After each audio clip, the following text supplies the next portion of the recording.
Hey guys. Let's talk about 21 Pilots. It's really good to see you again. It has been too long, and yes, I still owe you some videos. I'm glad that I saved it for an event such as this, because we've got a new 21 Pilots album coming out. Whew, so many things to talk about. I'm gonna give a personal update at the end of the video, if you care. But Overcompensate, it came out. Let's talk about it. So, this is gonna be an uncut video. I'm just gonna upload it as is because I got a lot going on. But how, let's just dive into this. So, Overcompensate, track 1 on Clancy, supposedly track 1, I don't know if we know for sure. But based on the content of the lyrics, I think it's almost definitely going to be the first track because there is there's so many lore references here, and there's so much going on a like a story-based focus that I think that this has to be. Yeah, welcome back to Trenches in the intro, right? Let's jump into the lyrics. So, Dies klein unheimlich Insel hat mich zu. Yeah, there's German, there's French, and there's Spanish here, and they basically, and I'm going to be using Genius.com for some of this because I don't know these languages. This small area island has made me a weapon. We both believe that we can use it to change the momentum of this war. Continuing with the trench narrative, references, there's lots of stuff in here, so many things in here, referencing back to either Easter eggs that were hidden around the internet or previous song records. Welcome Back to Trench itself is a reference to the previous album. I created this world to feel some control, destroy it if I want, so I sing Salo Falina. References to Bandito from Trench. And I think that it makes sense when you have an album like Trench that leads into Scaled and Icy, and apparently this is going to be the last album in this sort of like trilogy based around the Trench universe, which means we're bringing things to a head narratively. We kind of got things going. We mostly, I felt like, set up scenery, and we kind of established a sort of problem where Clancy is being used by the bishops, just like everybody else, kind of. Anybody's trying to escape and he keeps getting sucked back in. And then in Scaled and Icy, the bishops are like, hey, this guy has some talent, let's use him to try to, I guess keep the populace docile. And then in this one, Clancy's like, I've had enough of this. And Tyler has talked about this in an interview with the BBC. This album is gonna include a lot of themes of Clancy saying, hey, I am gonna become a leader like I know that I need to be, and I'm gonna lead the Banditos to fight against the bishops. He's got the power of deer horns, and he's ready to go. And I'm not 100% up on all of the information, so I'm going to link on the lore, right? I'm going to link a video in the description by Stolen Potential, who I thought did a really good job of analyzing this video, and honestly, you can skip my analysis of the music video, which is going to be nowhere near as good as this. It's so good, so good. I learned a lot from watching that short video. But, I created this world, and we're continuing with this theme where Tyler is being very meta and very self-aware, whereas, like, Charles Dickens didn't go maybe around and say, like, hey, I create characters so I can live out things and experiment with stuff, but Tyler is very clear about this. I created this world to feel some control. I don't know why he would want to destroy it, but he could if he wants to, right? This is his place for sort of playing out internal emotions and seeing how things go. In verse 1, though, we get into some interesting stuff. Earned my stripes, 300 tracks in my Adidas track jacket, which means there's a lot of tracks that we don't know about because, I mean, what is this, like the 7th album?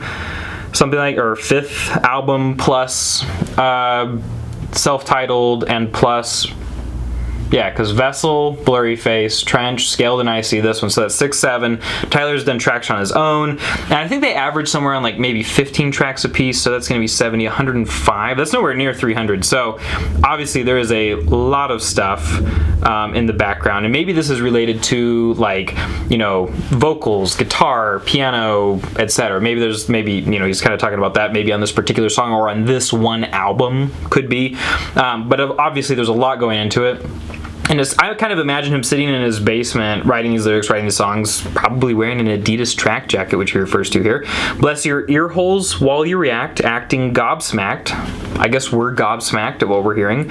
Don't hesitate to maybe overcompensate, which is the refrain. He's going to come back to like kind of where that ties in a second. I feel like I was just here. Same twitching in my eyes. Don't sleep on a boy who can fall asleep twice in the same night. And this, I didn't feel like the explanations I've been researching really hit on this line enough. Don't sleep on a boy who can't fall asleep twice in the same night. And I kind of relate to this because when I wake up at, let's say, 4 a.m. and my child is crying and needs a diaper change or needs mom to feed him, then it's really hard for me to go back to sleep. I genuinely rarely fall asleep twice in the same night. And I think he's kind of referring to this sort of like theme that we had from Vessel of like staring up at the ceiling, a lot of time thinking, sitting alone in the dark. And it's really difficult, I think, to say, well, yeah, I think that's kind of what he's going for there, right? This sort of idea of once I wake up in the middle of the night, my thoughts are kind of just overwhelming, or maybe I'm feeling creative things. But, you know, living in this strong thought world, because there's not really a whole lot else to keep you awake in the middle of the night. And so maybe this is when he goes and works on music or something. He says, and won't hesitate to maybe overcompensate, which could have to do with Clancy taking revenge on the bishops. I've seen that as a good theory. But he's kind of going to go all out, right? And we've seen stuff like this, I think, in Scaled and Icy on, maybe it was The Outside, where he refers to himself as a megalodon, and is talking about being all super intense. I think Laneboy has a little bit of that as well, where he talks himself up a little bit, sort of like a, you know, self-aggrandizement, and, you know, talk about how he comes into the music and he's really going to take this seriously and work really hard at it. I think there's a little bit of that in there. Chorus, I said I fly by the dangerous bend symbol.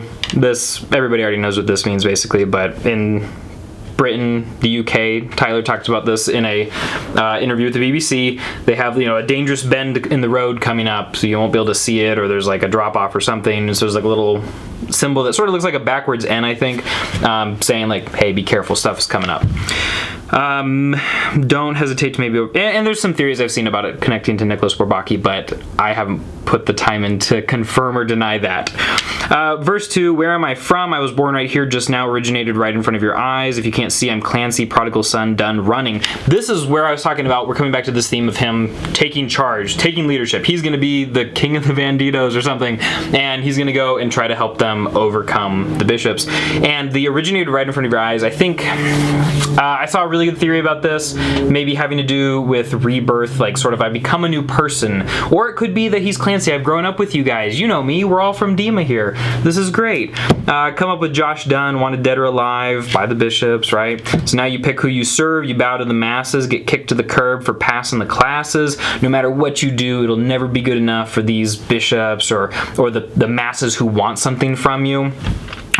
Which is interesting to me. You bow to the masses. It's funny hearing that coming from somebody who literally writes lyrics for the masses to listen to.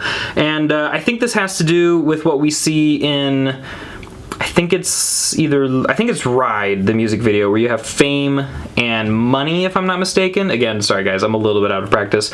And these kind of things that you're tempted to bow to. And I think you bow to the masses is when you compromise your own internal guiding light, your creativity, your sense of morality, and you say, I'm going to do what everybody else wants me to do. And I think maybe the bishops in that case, you know, maybe align with that a little bit. Everybody in Dima wants you just to shut up and do what you're supposed to do, don't cause trouble, right? So get kicked to the curb for passing the classes, half empty, half full, save half of your taxes. This line is wild to me. Yeah, half empty, half full, save half of your taxes.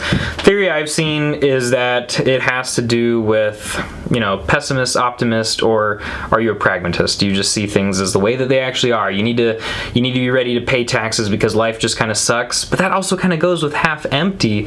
So I don't know. I think that this line, I'd really like to hear what you guys have to say about this line because I'm not fully certain there. But then overtake your former self, I think is pretty clearly him just saying like, you level up, you accept the world for how it is, you come at it from a different angle, and now you're gonna win, and you're better than you were before. Then we get into the chorus again, back to the bridge. Days feel like a perfect length, I don't need them any longer, but for goodness sake.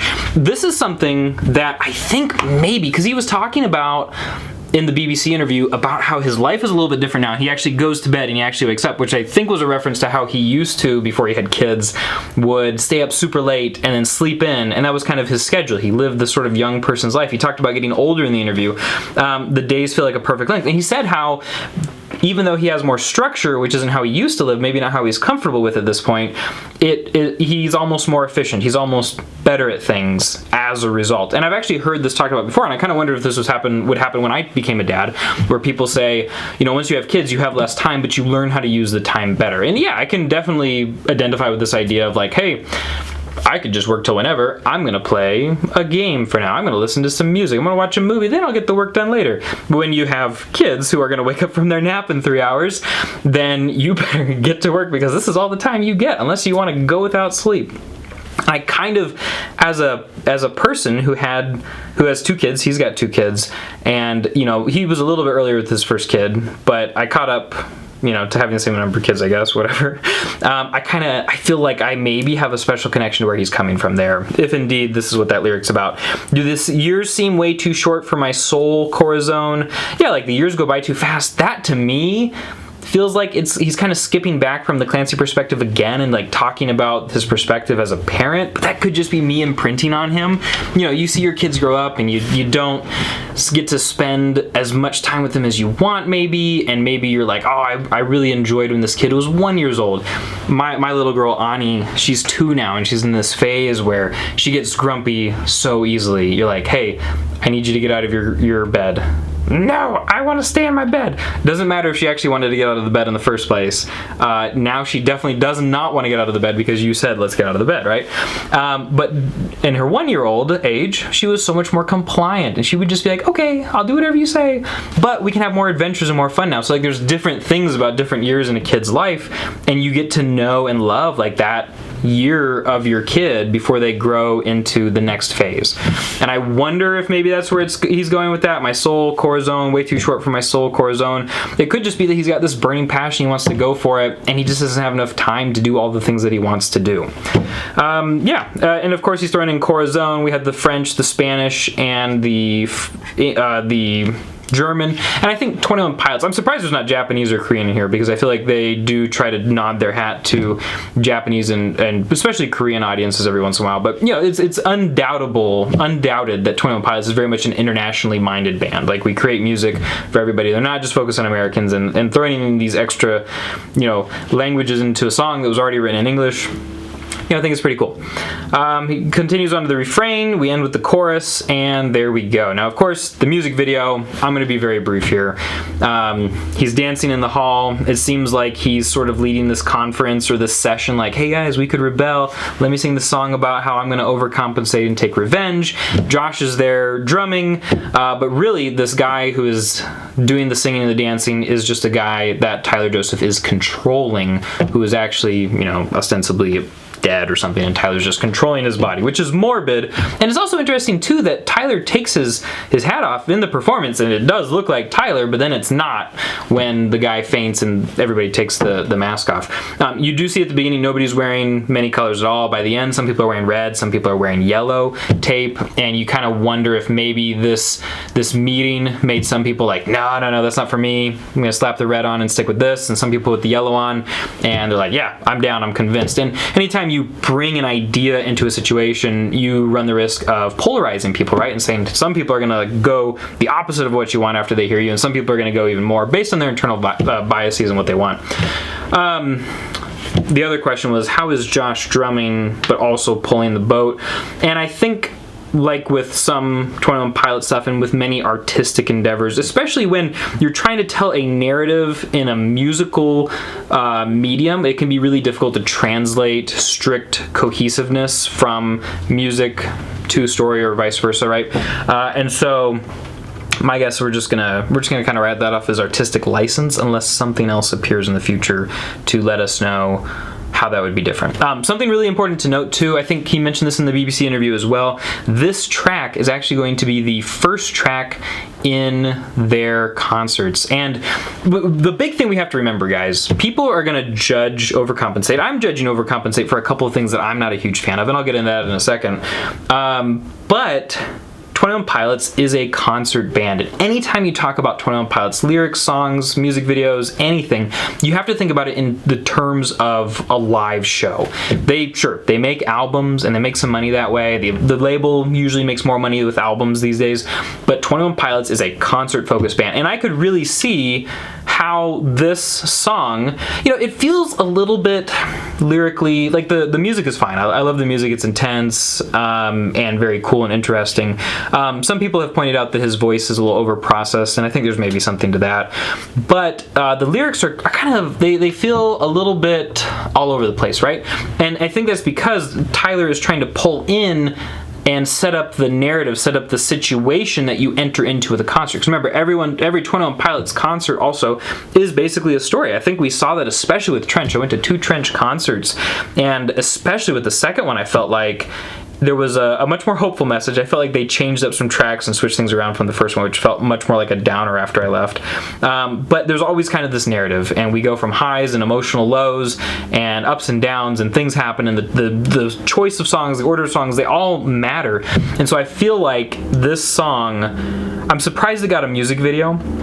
I think that they should have just left it as the beginning of the concert, but I can see what they're trying to accomplish here, and I don't think that anybody's really expecting lyrically, maybe musically, but not lyrically, for this to, be necessarily some kind of a, profound, deep song. It's very much character driven and trying to show us who Clancy has become. I'm gonna overcompensate and I'm gonna go for it. Overcompensation usually has to do a lot with like insecurity, right? Like, I don't know if I'm good enough, so I'm gonna overcompensate and I'm just gonna go all the way, and I'm gonna go more than I need to make sure that I get done what I need to get done. And I think that's what's happening. So when we go to the concerts, that is the thing to be watching for.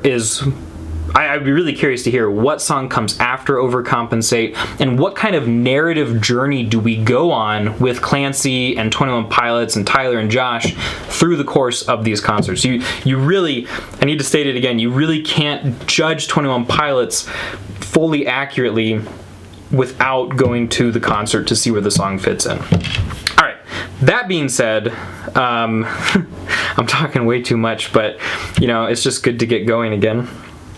I had some thoughts on this song, and I'm gonna be completely honest with you guys. I'm a little bit nervous about this album, right? Critics and listeners, on average, generally agree that Trench and Vessel are kind of high points in the 21 Pilots discography. Blurry Face, super popular with a lot of people, but from a like a critic perspective, a little bit lower than both of those, and then Scaled and Icy a little bit lower than Blurry Face. And I think my theory, I've been thinking about this a lot as I put together this video and over the past year and a half of not posting any videos, as I've continued to listen to 21 Pilots and ruminate and think. And I should clarify too, there's always going to be a bias when you go into thinking about things like this, and a lot of people are going to have a bias against change, especially if they liked the way things were before. So I came into 21 Pilots when Vessel was very, semi-fresh, and I fell in love with these emotionally raw, personal lyrics that were phrased in such clever, interesting, intelligent ways. Like, he was taking yearnings that I had, yearnings to not be alone, from a religious perspective, and put that into trees, holding on to you, this desperation to have something that meant something in that chorus or that bridge.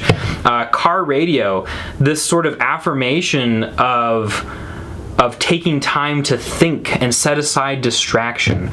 Migraine, fighting the battle that's inside of your head, those suicidal crazed lines. And there were these interesting metaphors, were very tight and compact, and things were so carefully crafted and put together, and it always felt like every single word was cohesive and fit into this overarching purpose and project in every single song. And typically every single song was complete and whole in itself. There was, very much a single focus for each song. They had a message or an idea. And when they finished it up, they moved on to the next idea. And there was, this internal battles what I would say, fighting your internal battles intentionally was probably like the theme of Vessel. If our heads are a vessel for our brain, right? And then we get into Blurry Face. Lots of really good stuff in Blurry Face. But we've got this character. We start to get into a little bit more story work, which is interesting. And I think that in favor of this concept album, we maybe lost a little bit of intensity for each individual song, because I felt like the theme was in some ways maybe a little bit tighter, but in some ways a little bit looser, and we ended up with some songs that we just ended up with a lot of songs that I felt like were not just focused on the same internal like theme, but on the same sort of conceit or idea of a blurry face, right? Which, yeah, don't go back and re-listen to me saying that, because that makes no sense. I can admit that. I'm having a hard time putting it into words fully. But still, Blurry Face, fine album. It was, and I think Tyler and Josh would probably both tell anybody that, yeah, it was very much like a popular focused album. And so then they tied it back in for, and I think they would maybe have used this term at some point maybe, but like the inner core, the click, right, with Trench. And again, we had this concept album, but everything was really tightly put together, really well crafted, and we ended up with some really amazing songs. And now my Spotify is not working. There we go. Down to Trench. You know, we have Jumpsuit, which, yeah, it was like, okay, you have a jumpsuit. I can't really apply that to myself. Like with Migraine, like, I can't really be like listening to Jumpsuit and say like, oh yeah, I've got a jumpsuit. But with Migraine, it's like, oh yeah, I've got those internal battles for sure. I know how that feels. Morph was really interesting lyrically from like just a straight cleverness perspective. I liked My Blood. Neon Gravestone, so much emotion, so much power, so good. And then like Legend, that was a great song, I thought. You know, one of the simpler songs on the album, but the sort of ode to his grandpa, like it made me love my grandparents more. And I thought that was really, really cool. Then we get into Scaled and Icy. And I felt like Scaled and Icy just didn't have, I felt like there were more songs that were halfway ideas, and I don't want to anger people or cause controversy, which, yeah, I'm this YouTuber who hasn't posted in 2 years. Nobody really cares what I have to say at this point. At least you better not. I hope you have better things to do than to care what I say. So I'm just putting some thoughts out there in case there's somebody else who has the same thoughts and I can help them put those thoughts into words. But Scaled and Icy, you know, we have songs like Good Day, which is, you know, a thematic opening to the album, but I don't listen to Good Day and think, and yeah, I don't listen to Good Day and feel like my world is better as a result. I don't shy away, maybe. I get this idea of this courage to go for it. Choker, maybe again, you know, thinking about feeling like a choker, emphasizing like that. Cool thing about Choker, I think it was, looking back now with all this, I feel like Choker feels more and more like it was a reference to Clancy. And now in Clancy, the album, we're going to have him stop being a choker and actually going for it and stepping up, which is a big theme so far. Mulberry Street, like, these songs mean things, but it was so hard to put myself in the place in these songs, and it might just be that I'm a little bit older now and I'm at a different stage in life.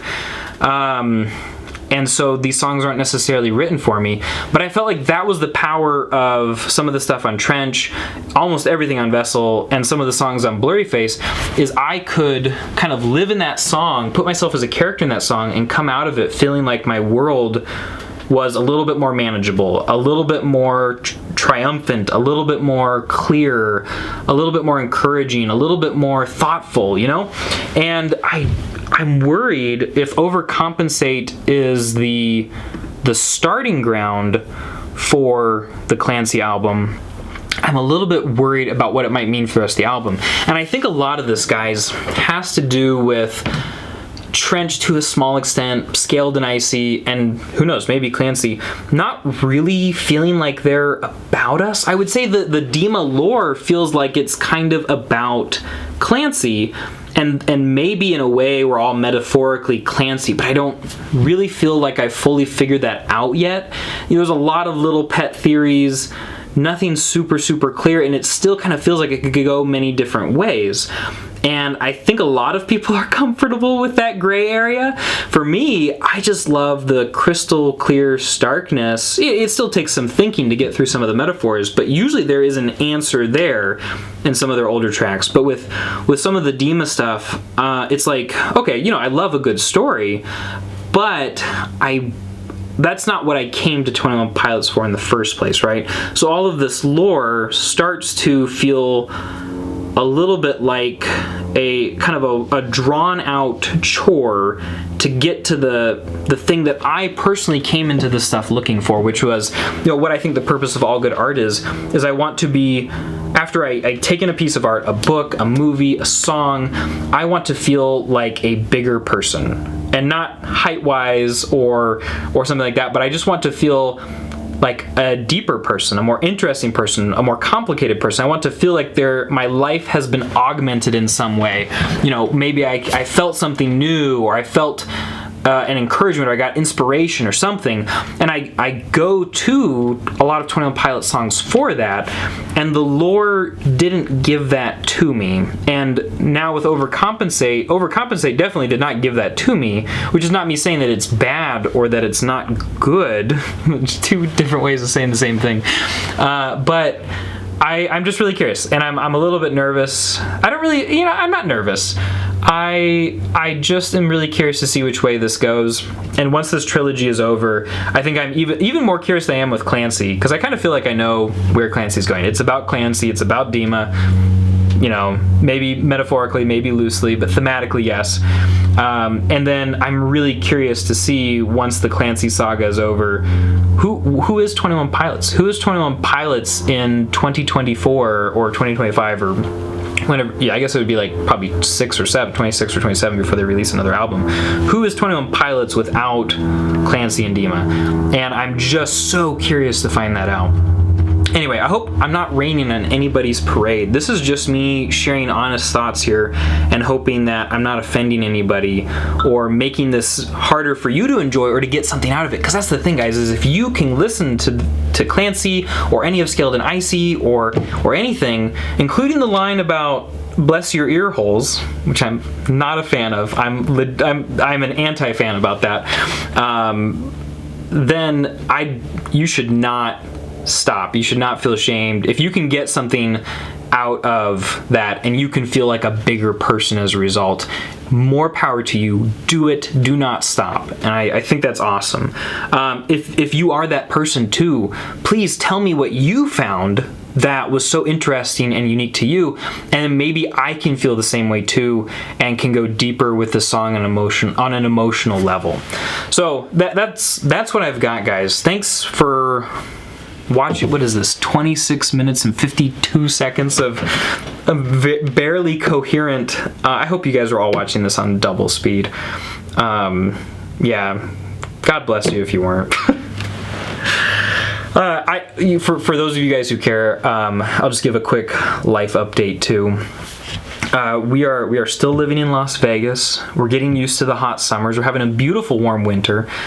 We just had our second kid. So Ani is now 2 and like 3 months, and Elliot is about 2 months, 2 weeks, just about. And man, he is big, guys. He was 10 pounds 3. He is easier than Ani was, who would cry a lot more. Elliot is very content as long as his diaper is clean, which is the one thing he really, really hates, a dirty diaper. He is super chill. And it was so fun to watch Ani grow up and to be able to now look back and look at pictures and recognize facial expressions and be like, oh, I thought that was just a weird thing babies did. No, that was who Ani was showing up early. And so I'm like watching Elliot wondering like, all right, is that like your personality? Is that who you are inside of all the blubber and the, potato head kind of baby stuff? Just wild. He's awesome. Ani's awesome. I love going on adventures with Ani. And yeah, business is good. I've got a company here in Vegas that I moved for that has been going really well. I've been really able to, hands-on day-to-day impact people's lives for the better, and that feels really good. And then also College Hacked, which I talked about on this channel before, where we're, again, really trying to make a difference in people's lives, help them go back to college and all of this. I have been trying to get involved with more like creative artistic endeavors, not song lyrics or rapping, thank goodness, for everybody's sake, right? But if I go any further with that and keep the work up and am not drowned out by all the kid rearing work, I'll share that with you guys at some point. But yeah, life is good. Busy, less sleep than normal, but I've discovered caffeinated tea, and that's been super helpful. And honestly, I miss you guys. The comments that I got from many people saying, hey, you need to make a video about Overcompensate, I appreciate those so much. Thanks for telling me to get off my butt and do something. I'm grateful for the chance to say hi, and who knows, maybe we'll see a few more videos about the Clancy album as time goes on. Yeah, I think about you guys a lot, and I really appreciate what you've meant for me in my life. And I'm just gonna keep talking till this video automatically ends, which will stop recording any second now.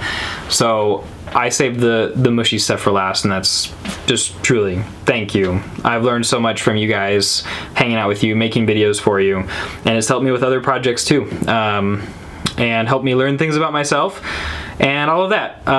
That's too mushy. Let's reel it back in. This really should stop recording any time now. There's supposed to be like a 30-minute limit, but here's 30 minutes coming up, maybe.